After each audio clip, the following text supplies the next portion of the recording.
Excel গাড়ি hybrid.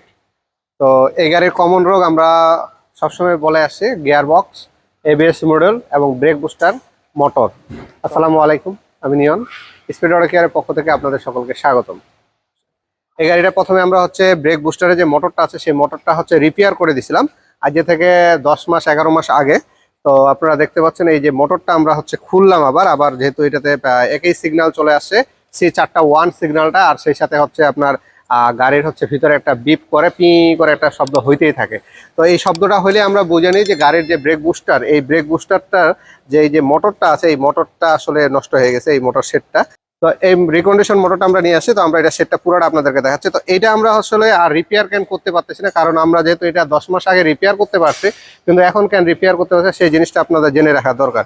তো এটা যেহেতু রোটার, এই রোটারের মধ্যে এখানে একটা ফাইবার আছে, এটা পুরোটা ফাইবারটা প্লাস্টিকের। তো এই রোটারের হচ্ছে এখানে যে আপনার কার্বনগুলো আছে, এখানে কিন্তু আপনার কার্বনগুলো ধরে রাখে।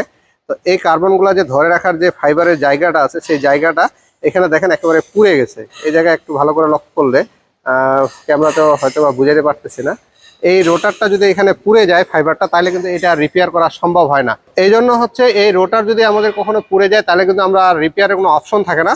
তো আমরা ফার্স্টে দেখা যায় যে অনেক গাড়িতে আমরা 2-3 বার 4 বার পর্যন্ত রিপেয়ার করছি। যদি এই ফাইবারটা ভালো থাকে তাহলে আমরা যতবার ইচ্ছা ততবার হচ্ছে আমরা রিপেয়ার করতে পারি। আর সেই সাথে হচ্ছে এখানে যে হোল্ডারটা আছে রোটারে, এই হোল্ডারটাও কিন্তু হচ্ছে একেবারে বলা যায় গ্যাপ হয়ে গেছে। তো এই কারণে এটা রিপেয়ার করা অপশন আমরা দেখতেছি না। তো সেক্ষেত্রে আমরা কাস্টমারকে হচ্ছে একেবারে ডাইরেক্ট রিকন্ডিশন এবং ব্র্যান্ড নিউ দুইটা হচ্ছে এস্টিমেট দিয়েছিলাম, দুইটা এস্টিমেট দেওয়ার পর কাস্টমার রিকন্ডিশনটা লাগাবে। আমরা একেবারে 100% রিকন্ডিশন, কোনো রিপেয়ার ভিতরে না, একেবারে 100% রিকন্ডিশন। আর এটা আমরা নিজেরাই হচ্ছে জাপান থেকে ইম্পোর্ট করে আমাদের কাছে সংগ্রহ করে রাখি, যেহেতু আমাদের কাছে হচ্ছে বেশিরভাগ হাইব্রিড গাড়ি আসে, এই জন্য আমাদের কাছে হাইব্রিডের পার্টসগুলো আমরা সবসময় আমাদের কাছে স্টকে রাখার চেষ্টা করি। একেবারে ব্র্যান্ড নিউর মতন একেবারে ফ্রেশ কোয়ালিটি। আশা করি এই রিকন্ডিশনটা আমরা গাড়িতে লাগাইলে এটা আমরা মোটামুটি 2 থেকে 3 বছর হচ্ছে এই গাড়িতে আমরা ভালো সাপোর্ট পাবো। আর যদি হচ্ছে এই গাড়ির যদি আমাদের যে সিলিন্ডারটা আছে, আবার দেখা যায় কিছু গাড়ির হচ্ছে এখানে যে সিলিন্ডারটা আছে এই সিলিন্ডারটা হচ্ছে নষ্ট হয়ে যায়, এখানে এই জায়গার যে সিলিন্ডারটা আছে এই সিলিন্ডারটা অনেক সময় নষ্ট হয়ে যায়। তো এই সিলিন্ডার নষ্ট হলে কিন্তু আমরা এই সিলিন্ডারটাও শুধু আলগাভাবে লাগানো পাওয়া যায় মার্কেটে, তো আলগা লাগালেও হয়, কিংবা হচ্ছে কমপ্লিট তখন লাগাইতে হয়। তো কমপ্লিট লাগাইলে অনেক দাম চলে আসে, যদি মোটরটা ভালো থাকে তখন আমরা শুধু সিলিন্ডারটা লাগাই দিই। তো এইরকম ভাবে হচ্ছে আসলে এই নিসান এক্সটেল গাড়িগুলো চালাইতে হচ্ছে, কারণ কস্টিং এর ব্যাপারটা এই গাড়িতে অনেক ব্যয়বহুল। এই গাড়ির হচ্ছে গিয়ার বক্স একবার নষ্ট হলে আমাদের দেখা যায় যে রিপেয়ার করতে গেলে 1,30,000 থেকে 1,80,000 পর্যন্ত খরচ হয়ে যায়। আর গিয়ার বক্স রিকন্ডিশন হলে 5 থেকে 6 লাখ টাকা লেগে যায়, আর ব্র্যান্ড নিউ লাগালে 9 থেকে 10 লাখ টাকা লাগে।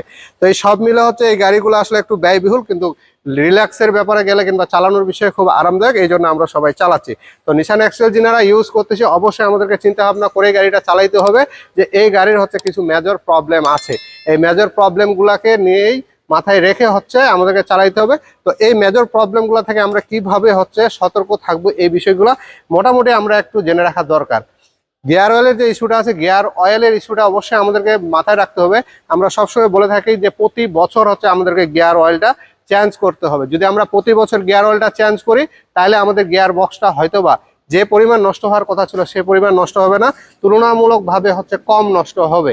আর ব্রেক বুস্টারের বিষয়টা হচ্ছে, ব্রেক বুস্টার আপনার হচ্ছে ঢাকা শহরে যে গাড়িগুলো চলতেছে এবং চিটাগাংয়ে যে গাড়িগুলো চলতেছে, যেগুলো যানজটপূর্ণ এলাকা কিংবা শহর, সেই যানজটপূর্ণ এলাকাগুলোতে এই মোটরটা কিংবা ব্রেক বুস্টারটা ভালো রাখার কোনো অপশন নাই। আর এবিএস মোটরটা সম্পূর্ণ হচ্ছে ডিপেন্ড করা হচ্ছে ইলেকট্রিক তার হচ্ছে কোনো জায়গায় যদি সে শর্ট সার্কিট কিংবা হচ্ছে কোনো ফল্ট হয় সেক্ষেত্রে এবিএস মোটরটা কাটে যায়, তাছাড়া এটার কোনো সতর্ক কিংবা হচ্ছে সেফ থাকার কোনো অপশন নাই। ব্রেক বুস্টার শুধু গিয়ার বক্সটারে হচ্ছে সতর্ক থাকার কিংবা হচ্ছে ড্রাইভারের একটু ভূমিকা আছে, যে ড্রাইভারের ভূমিকাটা হলো যদি ড্রাইভার রেডি যে পিক আপগুলো উঠার পরে হচ্ছে ব্রেকটা করে সেগুলো যদি একটু অ্যাভয়েড করে স্মুথভাবে গাড়িটা চালায়, সেক্ষেত্রে হয়তো এই ব্রেক বুস্টারের মোটরগুলো কিংবা ব্রেকটা যদি কম পাম্প করে, যে প্রয়োজন ছাড়া যদি ব্রেকটা যদি না চাপার প্রয়োজন হয়, সেক্ষেত্রে হয়তো বা এই মোটরগুলো ভালো থাকতে পারে। তো সব মিলে এই ব্রেক বুস্টার কিংবা হচ্ছে গিয়ার বক্সের ইস্যুগুলো একটু হলেও আমরা সতর্কভাবে চালানোর চেষ্টা করবো, একটু স্মুথভাবে চালানোর চেষ্টা করবো, তাইলে হয়তো বা যে বড় বড় যে এমনগুলো লাগতেছে যেটাই হাত দেওয়া যায় 50,000-এর নিচে, 50,000-এর উপরে এবং একেবারে 10 লাখ পর্যন্ত ঠেকায় দেয়। তো সব মিলে আমাদের যদি এই ইনফরমেশনটি ভালো লাগে থাকে অবশ্যই আমাদের চ্যানেলকে সাবস্ক্রাইব করে রাখবেন, আর সাথে থাকা বেল বাটনে চাপতে ভুলবেন না। আর যিনারা ফেসবুক পেজের মাধ্যমে দেখতেছেন অবশ্যই পেজটিকে লাইক দিয়ে রাখবেন, আমাদের সঙ্গে থাকবেন। ধন্যবাদ, সকলেই ভালো থাকবেন।